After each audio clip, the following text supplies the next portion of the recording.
آپ ذکر امام حسین کی محفل میں بیٹھے ہیں، ادب و احترام سے تشریف رکھیں۔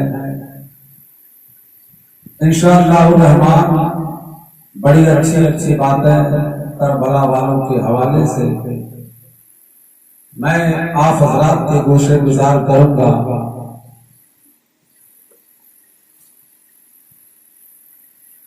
اس علاقے میں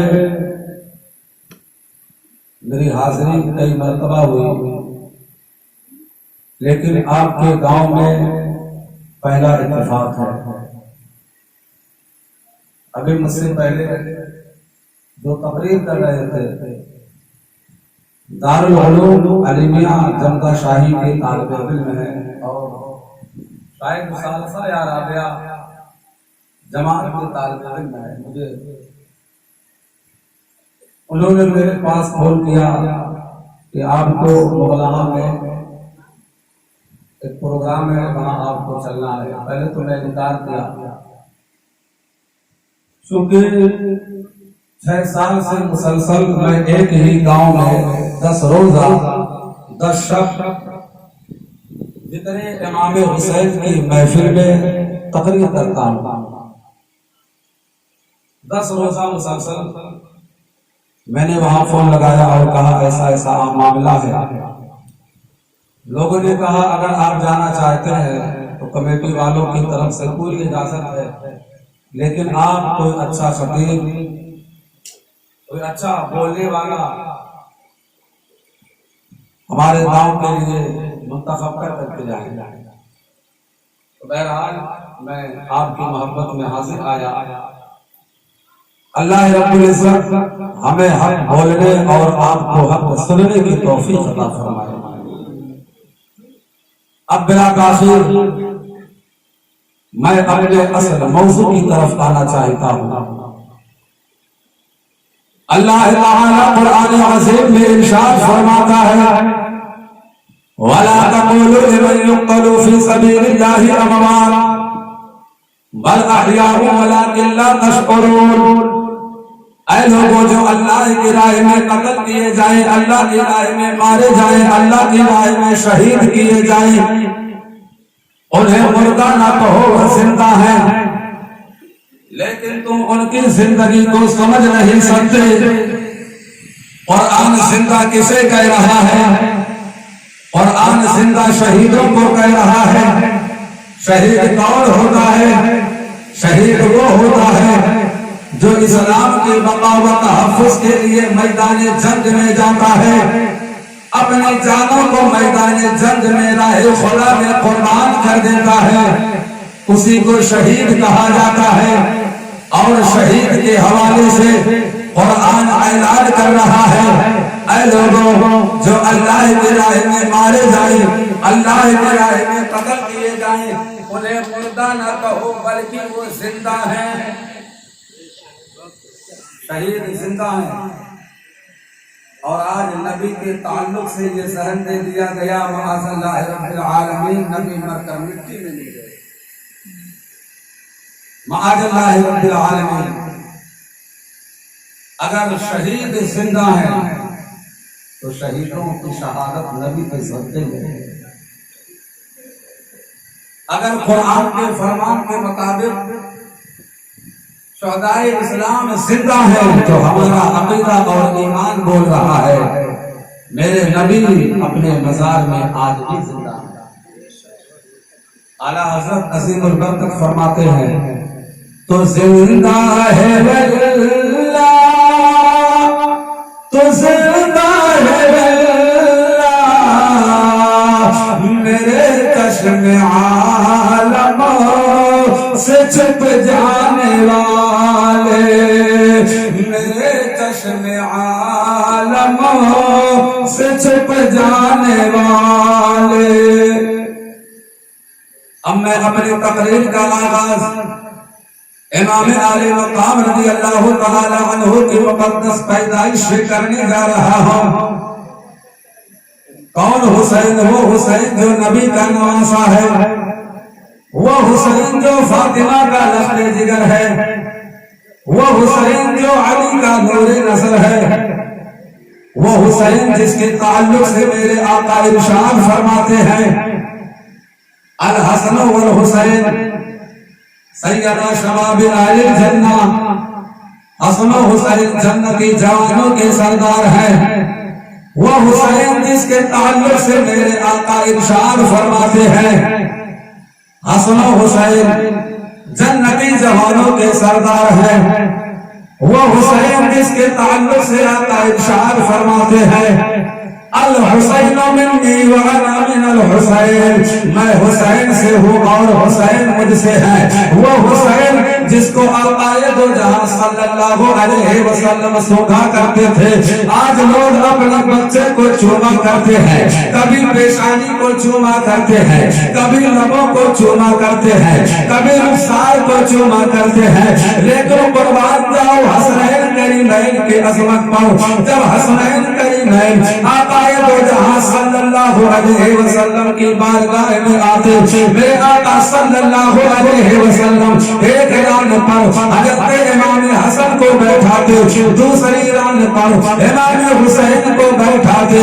میرے آقا صلی اللہ علیہ وسلم کبھی امام حسن کو سونگ رہے ہیں، کبھی امام حسین کو سونگ رہے ہیں، کبھی امام حسن کو سونگ رہے ہیں، کبھی امام حسین کو سونگ رہے ہیں۔ آج ہمارے گھر کے بچے چومے جا رہے ہیں، اگر کوئی سونگا جا رہا ہے امام حسن کی ذات ہے، اگر کوئی سونگا جا رہا ہے امام حسین کی ذات ہے۔ جب صحابہ نے یہ منظر دیکھا، مصطفیٰ جان رحمت کی بارگاہ میں عرض کرتے ہیں یا رسول اللہ یہ معاملہ میری سمجھ میں نہیں آ رہا ہے۔ آج لوگ اپنے بچوں کو اپنی گودوں میں اٹھا لیا کرتے ہیں تو بچوں کو چوما کرتے ہیں، لیکن یا رسول اللہ یہ معاملہ میری سمجھ میں نہیں آ رہا ہے۔ آپ کبھی حسن کو سونگ رہے ہیں، کبھی حسین کو سونگ رہے ہیں۔ آقا کریم صلی اللہ علیہ وسلم ارشاد فرماتے ہیں اے میرے صحابہ سنو، تم جاننا چاہتے ہو میں حسن کو کیوں سونگ رہا ہوں، تم جاننا چاہتے ہو میں حسین کو کیوں سونگ رہا ہوں۔ آقا ارشاد فرماتے ہیں اے صحابہ سنو، جب میں حسنین کو سونگتا ہوں، جب میں حسنین کو سونگتا ہوں تو ان کے جسم سے جنت کی خوشبو آتی ہے۔ یہی وجہ ہے میں کبھی حسن کو چوما کرتا ہوں، کبھی حسین کو چوما کرتا ہوں۔ اللہ اللہ وہ مقام امام حسن کا ہے، وہ مقام امام حسین کا ہے۔ امام حسین کی عظمت کا کوئی اندازہ نہیں لگا سکتا ہے۔ حسنین کریمین کا مقام کتنا اعلیٰ ہے، حسنین کریمین کا مقام کتنا بلند و بالا ہے۔ آج ہمارے گھر کے بچے چومے جا رہے ہیں، لیکن امام حسن سونگے جا رہے ہیں، امام حسین سونگے جا رہے ہیں۔ اور ہم اس نے تمام نبیوں کا سردار ہے، جس حسین کو سونگا جا رہا ہے وہ تمام شہیدوں کا سردار ہے، وہ تمام شہیدوں کا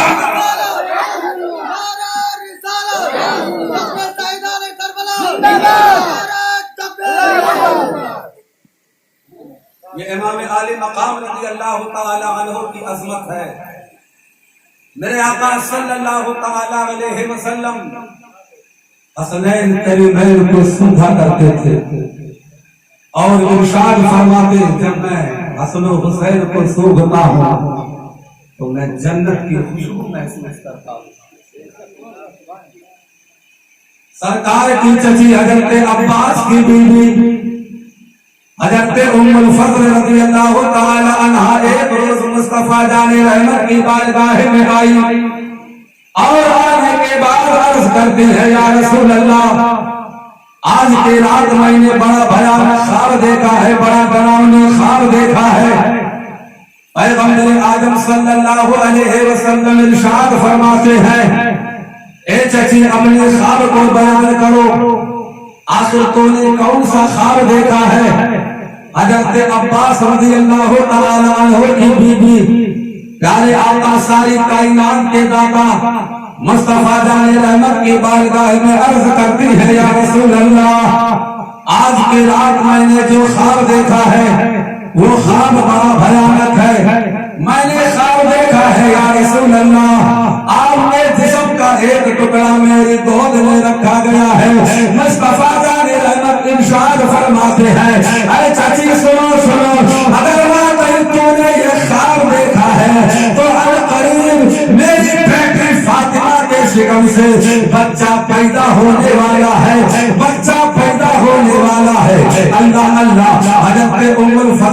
اللہ تعالی عنہ کا خواب سچا ہوتا ہے. 5 شعبان المعظم 4 ہجری کی تاریخ ہے. مصطفیٰ جان رحمت صلی اللہ علیہ وسلم کی پیاری بیٹی حضرت فاطمہ رضی اللہ تعالی عنہ کے شرم پاک سے امام حسین کی پیدائش ہوتی ہے. امام حسین رضی اللہ تعالی عنہ حضرت فاطمہ کے شرم ناز سے پیدا ہو رہے ہیں. مصطفیٰ جان رحمت کی بارگاہ میں اطلاع دی جاتی ہے یا رسول اللہ آپ کی بیٹی حضرت فاطمہ کے شکم سے ایک بچہ پیدا ہوا ہے. آقا دو جہاں صلی اللہ علیہ وسلم اپنی بیٹی حضرت فاطمہ کے گھر تشریف لے جاتے ہیں. امام حسین کو اپنی گود میں اٹھاتے ہیں اور اٹھانے کے بعد اپنا لعاب شریف امام عالی مقام کے منہ کے اندر داخل کرتے ہیں. اللہ اللہ نگاہ حسین نگاہ مصطفیٰ کو دیکھ رہی ہے. نگاہ مصطفیٰ نگاہ حسین کو دیکھ رہی ہے. مصطفیٰ جان رحمت صلی اللہ علیہ وسلم امام عالی مقام رضی اللہ تعالی عنہ کے مقدس کانوں میں اذان پڑھتے ہیں. نگاہ مصطفیٰ نگاہ حسین کو دیکھ رہی ہے. نگاہ حسین نگاہ مصطفیٰ کو دیکھ رہی ہے. نگاہ مصطفیٰ نے کہا ہوگا حسین تیرے کان میں اذان دینے والا کوئی اور نہیں ہے, تمام نبیوں کا سردار ہے, تمام نبیوں کا امام ہے. اے حسین ابن علی تیرے کان میں اذان دینے والا تیرا نانا مصطفیٰ جان رحمت ہے. خدا کی قسم ہے نگاہ حسین نے جواب دیا ہوگا اے نانا جان سنیے سنیے اگر حسین کے کانوں میں اذان دینے والا نبیوں کا سردار ہے تو جس حسین کے کان میں اذان پڑھی گئی ہے وہ حسین شہیدوں کا سردار ہے, وہ حسین شہیدوں کا سردار ہے. اے نانا جان سنیے سنیے ارے لوگ گھروں میں قرآن پڑھا کرتے ہیں, لوگ مسجدوں میں قرآن پڑھا کرتے ہیں, لوگ درسگاہوں میں قرآن پڑھا کرتے ہیں, لوگ تنہائی میں قرآن پڑھا کرتے ہیں, لوگ بھیڑوں میں قرآن پڑھا کرتے ہیں, لوگ خانقاہوں میں قرآن پڑھا کرتے ہیں, لوگ مکانوں میں قرآن پڑھا کرتے ہیں, لوگ نمازوں میں قرآن پڑھا کرتے ہیں, لوگ مسلموں پہ قرآن پڑھا کرتے ہیں. لیکن اے نانا جان سنو حسین آپ سے وعدہ کر رہا ہے اگر آپ نے حسین کے کان میں اذان پڑھی ہے تو حسین آپ سے وعدہ کر رہا ہے اے نانا جان میدان کربلا کی سرزمین ہوگی, حسین دین کا بھوکا اور پیاسا ہوگا. جب آپ کے دین کے قانون کا مذاق اڑایا جائے گا, آپ کے اسلام کو نصب کرنے کی کوشش کی جا رہی ہوگی, اس وقت امام علی مقام اس وقت حسین ابن علی میدان کربلا میں دین کا بھوکا اور پیاسا ہونے کے باوجود اگر ضرورت پڑی تو حسین ابن علی میدان کربلا میں نیزے کی نوک پہ قرآن پڑھتا ہوا نظر آئے گا, نیزے کی نوک پہ قرآن پڑھتا ہوا نظر آئے گا. ایک شاعر اسی کی منظر کشی کر رہا ہے, اس کی ہمت پر علی سے خدا تو ناز ہے, اس نواسے پر محمد مصطفیٰ تو ناز ہے. سجدے کو سب نے کیے اس کا نیا انداز ہے, حسین اعظم نے وہ سجدہ کیا جس پر خدا تو ناز ہے. اللہ اللہ امام عالی مقام رضی اللہ تعالی عنہ کے سجدے پر اللہ کو ناز کیوں نہ ہو, مصطفیٰ کو ناز کیوں نہ ہو. اللہ اللہ لوگ گھروں کے اندر نمازیں پڑھا کرتے ہیں, لوگ گھروں کے اندر سجدے کیا کرتے ہیں, لوگ میدانوں میں سجدے کیا کرتے ہیں, کعبہ کی دیواروں کے سائے میں سجدے کیا کرتے ہیں, لوگ اپنے مکانوں کے اندر سجدہ کیا کرتے ہیں, خانقاہوں میں سجدہ کیا کرتے ہیں, درسگاہوں میں سجدہ کیا کرتے ہیں, عبادت گاہوں میں سجدہ کیا کرتے ہیں, عیدگاہوں میں سجدہ کیا کرتے ہیں. اب میں اسی جملے کو پلٹ کر کے بیان کروں. کعبہ کی دیواروں کے سائے میں سجدہ کرنا آسان ہے, اللہ اللہ چٹیل میدان میں سجدہ کرنا آسان ہے, تنہائی میں سجدہ کرنا آسان آسان ہے، بھیڑ میں سجدہ کرنا آسان ہے، مکان کے اندر سجدہ کرنا آسان ہے، دکان کے اندر سجدہ کرنا آسان ہے، تنہائی میں سجدہ کرنا آسان ہے، مصلی پہ سجدہ کرنا آسان ہے، لیکن میدان کربلا میں دل کا دھوکا اور پیسہ ہونے کے باوجود نگاہوں کے سامنے بھائی عباس کے بازو کاٹے جا رہے ہو، نگاہوں کے سامنے قاسم بن حسن کی جوانی پر گھوڑے دوڑائے جا رہے ہو، نگاہوں کے سامنے اور محمد کی لاشیں تڑپ رہا ہے، نگاہوں کے سامنے جوان بیٹے علی اکبر کی لاش پر گھوڑے دوڑائے جا رہے ہو، نگاہوں کے سامنے امام علی مقام رضی اللہ تعالی عنہ کی گود میں 6 مہینے شیر خار علی اصغر کے حلق پر تیر پیوست ہوتا ہوا دیکھ کر، عباس کے بازو کرتا ہوا دیکھ کر، علی اکبر کی لاش پر گھوڑے دوڑتا ہوا دیکھ کر، قاسم بن حسن کی جوانی لٹتا ہوا دیکھ کر، علی اصغر کے معصوم علی اصغر کے حلق پر تیر پیوست ہوتا ہوا دیکھ کر، 3 دن کا بھوکا اور پیاسا رہنے کے باوجود میدان کربلا میں اگر کسی نے سجدہ کیا ہے تو زمانہ اسی کو حسین اعظم کہتا ہے، حسین اعظم کا سجدہ میدان کربلا میں اسلام کی بقا کے لیے ہے، حسین اعظم کا سجدہ میدان کربلا میں اسلام کی سلامتی کے لیے ہے، حسین اعظم کا سجدہ میدان کربلا میں ہم سب کے سلامتی کے لیے ہے، حسین اعظم کا سجدہ میدان کربلا میں اسلام کی تحفظ کے لیے ہے، اسلام کی بقا کے لیے ہے۔ ارے آج منبروں سے جو قرآن پڑھنے کی آوازیں آ رہی ہے، میدان کربلا میں امام حسین نے جو اپنے خون کو بہایا تھا اسی قربانیوں کا صدقہ ہے آج محلے کی مسجدوں کے میناروں سے حی علی الصلاۃ کی صدائیں بلند ہو رہی ہے۔ میدان کربلا میں حسین اعظم نے جو خون بہایا تھا اسی قربانیوں کا صدقہ ہے، اسی خون کا صدقہ ہے۔ حسین اعظم نے میدان کربلا میں اپنی جان کو قربان کر کے تہے سجدہ کر کے مذہب اسلام کو مسخ ہونے سے بچایا ہے، قانون اسلام کو پامال ہونے سے بچایا ہے۔ اسلام کا سجدہ اسلام کی بقا و تحفظ کے لیے ہے، اسلام کا سجدہ اسلام کے تعاون کے لیے ہے، حسین اعظم کا سجدہ اسلام کی امداد کے لیے ہے۔ حسین اعظم نے میدان کربلا میں سجدہ کر کے بچپن میں جو نام مصطفیٰ علیہ السلام سے وعدہ کیا تھا اسی وعدے کو وفا کیا ہے۔ عاشق رسول اسی کی منظر کشی کر رہا ہے۔ اے حسین اعظم آپ کی عظمتوں کا حال تو یہ ہے، جس نے نانا کا وعدہ وفا کر دیا، جس نے نانا کا وعدہ وفا کر دیا، اس حسین برے حیدر پہ لاکھوں سلام، اس حسین برے حیدر پہ لاکھوں سلام۔ تو امام عالی مقام کا سجدہ میدان کربلا میں اسلام کی بقا و تحفظ کے لیے ہے۔ بہرحال میں اپنے گفتگو کو زیادہ طول نہ کر کے، کیونکہ 1 گھنٹے میں کوئی مکمل طریقے سے واقعات کربلا کو بیان کر ہی نہیں سکتا، بس ایک جھلک میں آپ حضرات کے سامنے پیش کر کے اپنے گفتگو کو سمیٹ دوں گا۔ اس سے قبل درود پاک پڑھیں، اللہم صلی علی سیدنا و حبیبنا مولانا محمد المعدن الجود والکرم وبارک وسلم صلو علیہ صلاۃ و سلام علیک سیدی یا رسول اللہ صلی اللہ تعالی علیہ وسلم۔